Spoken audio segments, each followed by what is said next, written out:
Oke, Assalamualaikum warahmatullahi wabarakatuh. Eee, ini subbab, pertama sebenarnya ya, kedua ya. Kemarin kita sudah belajar tentang fungsi dan jenis-jenisnya, kemudian grafiknya juga. Nah, insya Allah di pertemuan ini, kita akan lanjutkan ke limit dan kontinuitas gitu ya. Sebelum kita mungkin saya dan teman-teman memulai untuk menyampaikan atau belajar tentang materi limit dan kontinuitas ini, silakan berdoa dahulu agar apa yang saya jelaskan bisa dipahami dan juga apa namanya ilmu yang didapatkan bisa dimanfaatkan. Gitu. Bismillahirrahmanirrahim. Untuk materi ini, jadi teman-teman belajar tentang limit dan juga kokontinuan gitu ya. Kalau limit mungkin teman-teman sudah sering mendengar ya. Jadi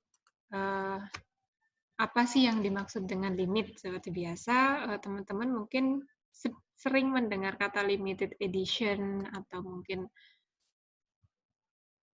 apa ya, waktunya sudah mendekati limit dan seterusnya. Jadi di sini limit itu sebenarnya adalah pendekatan. Jadi jika ada istilah tentang nilai limit suatu fungsi, maka yang dimaksud adalah nilai pendekatan suatu fungsi di titik tertentu, begitu ya. Jadi nilai limit ini ada di titik tertentu. Titiknya terserah, boleh titik 1,1 atau mungkin 2,2 dan seterusnya. Sebenarnya titiknya ini lebih ke nilai X ya, tapi nanti mengarah ke titik. Oke, kita lihat saja definisi limit secara formal. Jadi ketika ada limit di sini ya, tulisannya limit atau biasa kita singkat dengan lim, X menuju C, atau X mendekati C dari suatu fungsi fx sama dengan L. Nah, ini berarti bahwa ketika X-nya mendekati C, X yang di sini atau nilai X-nya, sumbu X ya, yang di bawah itu mendekati C. C ini nilai tertentu, tapi tidak sama dengan C. Jadi hanya nilai pendekatan saja, maka fx-nya atau nilai fungsinya akan mendekati L. L ini apa? L ini hasil pendekatannya fx. Fx mendekati L. Gitu. Nah, berdasarkan definisi limit, nah sekarang coba teman-teman deskripsikan ketika ada pernyataan limit X mendekati 3 dari fungsi X kuadrat min 2X sama dengan 3, kalau kita taruh di sini berarti membacanya adalah seperti apa? Jadi ketika ada tulisan limit X mendekati 3, nah sebenarnya saya sudah baca ya. Jadi ketika ada tulisan seperti ini, kita membacanya adalah limit fungsi X kuadrat min 2X ketika X-nya mendekati 3, maka nilainya adalah 3. Dari mana nilai 3 ini kita dapat? Teman-teman mungkin masih ada yang ingat ya, dari mana kita dapat nilai limit. Nah, kalau pakai teori L'Hopital kejauhan gitu ya. Jadi di sini ada saya tuliskan 2 cara paling tidak untuk menentukan nilai limit. Ini sekaligus mereview pembelajaran di sekolah menengah atas ya. Jadi cara pertama adalah mensubstitusi nilai pendekatan suatu fungsinya. Jadi kita substitusi saja nilai pendekatannya ke dalam fungsi gitu ya. Misalkan kita diminta untuk menentukan nilai dari limit X kuadrat ketika X-nya mendekati min 1. Maka nilai min 1 ini kita gantikan ke X. Nah, jadi fungsinya adalah X pangkat 2, kemudian nilai pendekatannya adalah X menuju min 1. Nah, berarti ketika ada X menuju min 1, nah sama dengan ketika kita substitusi X-nya di sini kita ganti dengan min 1. Berarti min 1 pangkat 2, yaitu 1. Maka nilai dari limit X mendekati min 1 dari fungsi X pangkat 2 adalah 1. Begitu. Nah, Kemudian bagaimana cara lain? Jadi tidak semua cara satu berfungsi ya. Cara lain, cara dua adalah memfaktorkan terlebih dahulu sebelum kita mensubstitusi. Nah, cara ini perlu kita lakukan ketika cara satu tidak berfungsi atau cara satu menghasilkan bilangan yang tidak terdefinisi. Nah, contohnya di sini adalah ketika kita diminta menentukan nilai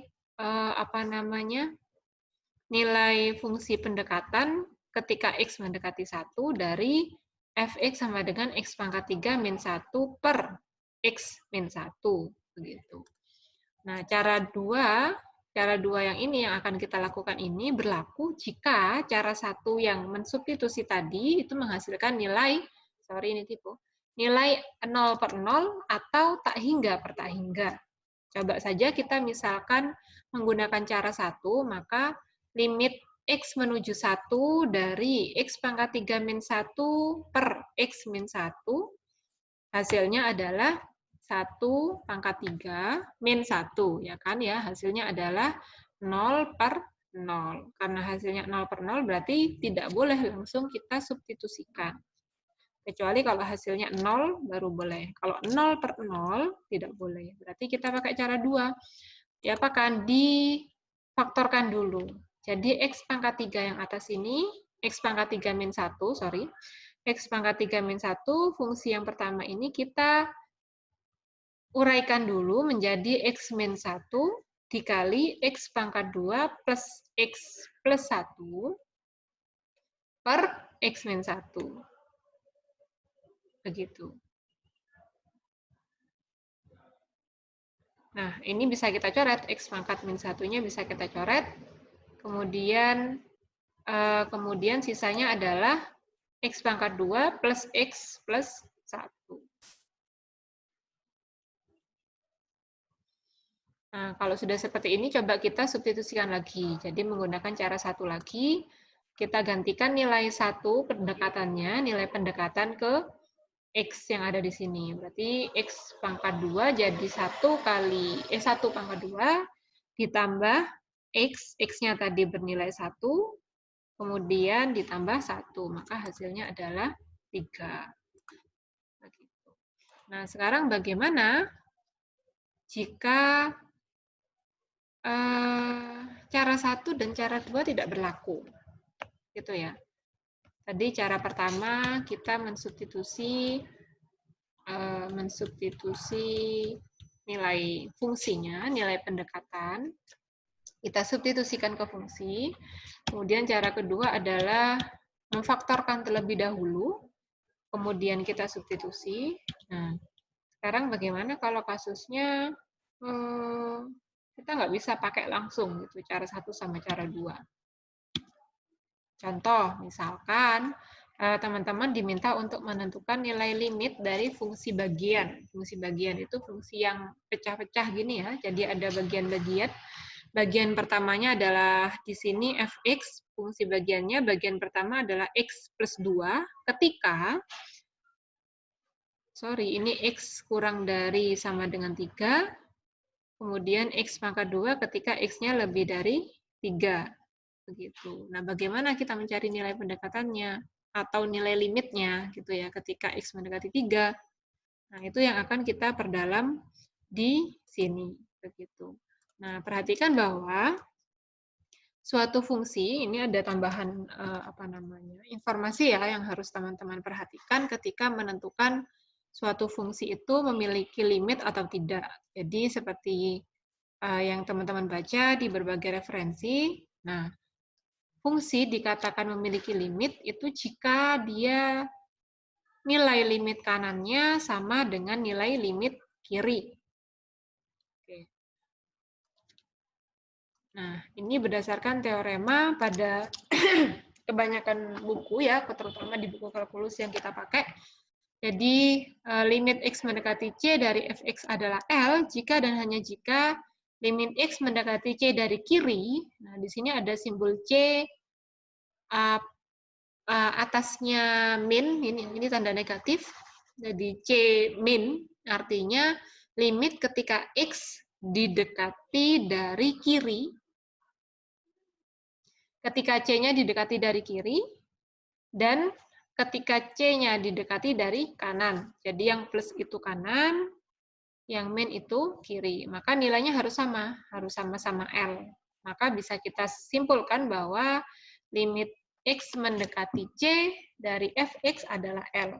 Kalau nilai limit X mendekati C dari kanan yang plus ya, sama dengan nilainya L dari nilai pendekatan X dari kiri. Begitu.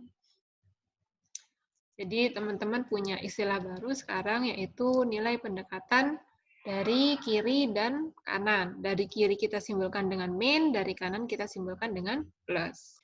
Nah, untuk kegiatan slide selanjutnya, nah bagaimana menentukan nilai limitnya gitu ya. Misalkan kita diminta untuk menentukan nilai limit ketika X mendekati 1 dari X pangkat 3 min 1 per X min 3 gitu ya. Tadi kan kita sudah dapat bahwa nilai limitnya adalah 3. Nilai limit ketika X-nya mendekati 1. Nah, kalau misalkan kita kembalikan ke definisi limit kanan dan limit kiri tadi, nah kenapa kita bisa menyimpulkan seperti ini? Hal itu karena nilai limit kiri dari nilai limit kiri dari X pangkat 3 min 1 per X min 1 ketika X-nya mendekati 1 adalah 3. Dan limit kanannya juga 3. Nah, sekarang coba kita lihat secara geometri supaya teman-teman agak jelas gitu ya. Jadi ketika kita gambarkan, maka grafik fungsi X pangkat 3 min 1 per X min 1 itu digambarkan seperti ini. Nah, ini ya. Oke. Nah, kita lihat sekarang kalau nilai X-nya itu adalah mendekati 1. Satunya di mana? Ini kan X ya. X-nya berarti di sumbu X ini. Nah, nilai satunya kan ada di sini. Oke. Nah, di sini kalau teman-teman lihat, ada daerah yang di kanannya 1, ya kan ya, ada yang di kirinya 1. Nah, itu yang kita sebut nilai pendekatan nanti yang kita gunakan, bahwa ketika X-nya mendekati 1 dari kanan, ini kan 1, kanannya 1 ada di sebelah kanan sini ya. Nah, ketika dari kanan ini, dari angka 2, 5, 7, 9, dan seterusnya itu mendekati 1, maka grafik yang di atas ini itu dia mendekati 3. Ya kan, dari atas ini kan kalau semakin mendekati 1, X-nya ini semakin mendekati 1, maka dia akan semakin mendekati 3. Begitu juga ketika dari kirinya 1. Kalau 1 di sini berarti kirinya 1 ya di sini. Nah, berarti jadi angka 0, 0,5 dan seterusnya itu yang mendekati 1. Karena nilainya sama-sama mendekati 3, ini pada kurva yang bawah ini, kelihatan garisnya kalau dia semakin menuju ke arah angka 3 gitu ya. Makanya nilai limitnya adalah 3. Coba teman-teman perhatikan dulu daerahnya ya, mungkin karena agak baru ini nilai limit kanan dan kirinya. Gitu ya. Jadi ketika ada daerah tadi yang X mendekati 1, itu kan ada 3 daerah sebenarnya. Yang X-nya kurang dari 1, atau di kiri 1, yang sama dengan 1, pas di titik satunya, atau di nilai X sama dengan 1, atau di daerah ketiganya adalah X yang di sebelah kanannya 1.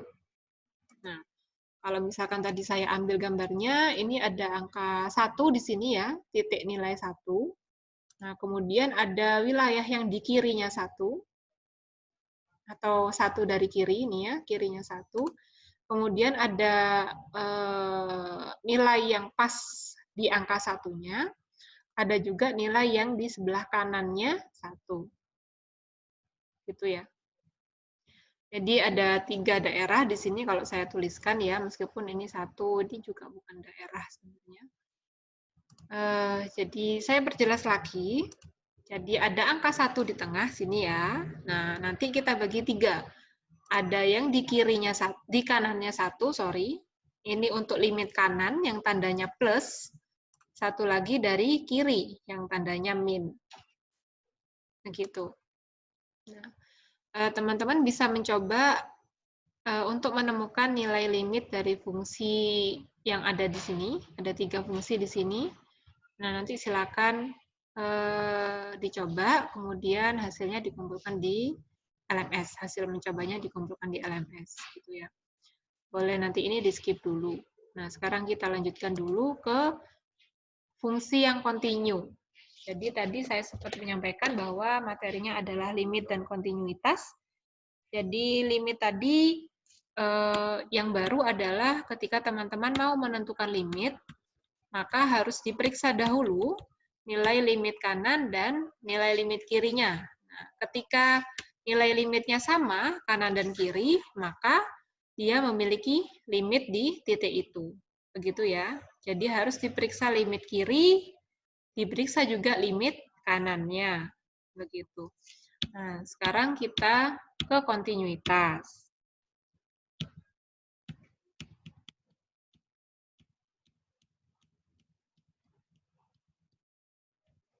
Oke, di kontinuitas ini, bagaimana sih kita menentukan suatu fungsi itu kontinu atau tidak di titik tertentu, gitu ya. Nah, titik tertentu ini penting karena tidak semua fungsi itu kontinu di semua titik. Jadi kita hanya bisa menyampaikan bahwa bahwa fungsi itu kontinu atau tidak. Kontinu itu sesuai dengan namanya ya. Kontinu itu berkelanjutan atau mungkin lurus, nggak putus gitu ya, kontinu. Nah, untuk definisi secara ini definisi kalimat saya ya. Kurang lebih sesuai dengan definisi formal gitu ya. Jadi misalkan suatu fungsi fx itu dikatakan kontinu pada x sama dengan a, jadi a-nya di sini sembarang bilangan real ya, maka harus memenuhi 3 syarat. Syarat pertama apa? Syarat pertama adalah memiliki limit. Nah, untuk memiliki limit ini berarti harus diperiksa dia limit kanannya sama dengan limit kiri atau tidak. Ketika limit kanan tidak sama dengan limit kiri, maka dia tidak punya limit, begitu ya. Jadi syarat pertama yang harus dipenuhi oleh suatu fungsi agar dia dikatakan kontinu adalah memiliki limit. Syarat keduanya adalah ketika kita mensubstitusi nilai X sama dengan A ke dalam fungsi tersebut, maka maka nilainya ada, gitu. Jadi tidak 0/0 atau 1/0 atau tak hingga tak hingga. Jadi syarat keduanya adalah ketika kita langsung mensubstitusi X sama dengan A ke dalam fungsi, maka dia punya nilai atau FA-nya ada, gitu ya. Syarat ketiga apa? Syarat ketiga adalah ketika nilai limitnya sama dengan nilai FA, begitu ya. Jadi bisa kita katakan bahwa syarat utamanya sebenarnya ini. Jadi dia punya limit, punya FA atau nilai di ketika X sama dengan A, dan nilai limitnya sama dengan nilai FA-nya. Kayak mungkin di awal tadi ada fungsi ya, yang langsung disubstitusi. Oke. Di awal tadi ada X kuadrat, nah X kuadrat itu kontinu. Kontinu, di contoh awal. Nah, mungkin kita lanjutkan dulu ke contohnya ya. Jadi di sini ada contoh fungsi bagian. Jadi di sini ada fungsi gx dengan bagian pertamanya adalah aturannya yang harus dipetakan adalah x plus 2. Jadi dia memetakan x dari domain ke nilai yang x ditambah 2 ke kodomain. Atau aturannya adalah X plus 2 gitu ya. Ini salah lagi saya. Jadi sebentar saya perbaiki dulu aja biar nggak terus. Oke. Oke, kita lanjutkan ya. Misalkan di sini kita diminta untuk menentukan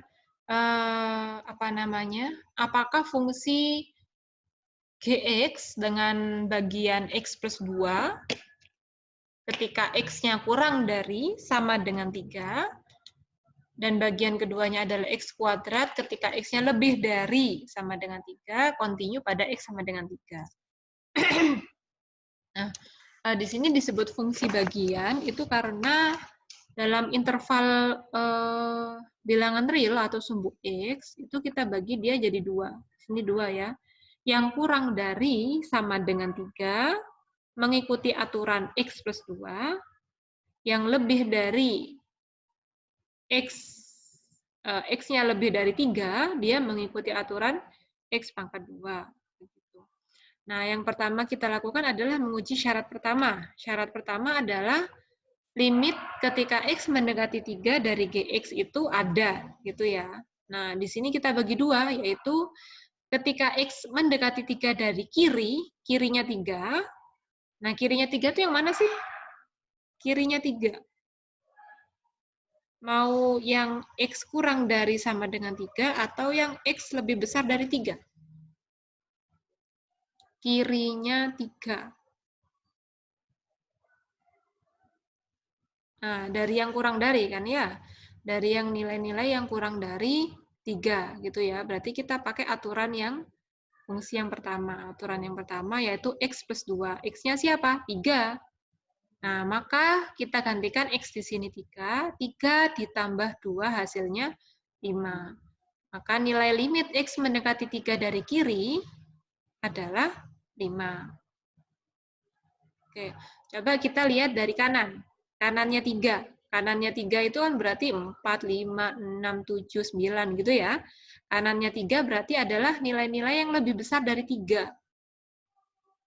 Nah, berarti kan ketika kita pakai intervalnya adalah X lebih besar dari 3.